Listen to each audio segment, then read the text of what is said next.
এটা অজগর নয়, অজগর। ও মামা, তুমি কি কান কালা, চোখে কালো হয়ে গেছো?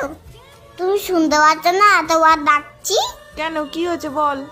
বলছি ওই বাইরে কত লাইট লাগিয়েছে, প্যান্ডেল শুরু হয়ে গেছে, আর কতদিন পড়তে হবে? পুজো এখনো অনেক দেরি, আগে মহালয়া আসুক, তারপর আর পড়তে হবে না। ঈদের ছাড়া ভয় ভয়ের পাশে ধরে ঈদাল পাখি। ও মা, কালকে তো মহালয়া, তাহলে কাল থেকে আর পড়বো না। আচ্ছা ঠিক আছে, তাহলে এখন মন দিয়ে পড়ো। সেটি ঈদের ছাড়া কি জানো? ও মা, ও সোনা বিছেরে জামা দেবে না? জানি না, তুই পড় তো। ও মা শোনো, সেরা জিনিসটা বলো, পড়বো না। কেমন জানি সে ছেঁড়া জিন্স পড়তে হবে না, কিন্তু বইটা এখন পড়তে হবে। ও মা, আর একটা কথা বলবো? কি? আমার এর বই কিনে দেবে তো? পড়তে বসে যত চিন্তা, পড়ার নাম নেই শুধু।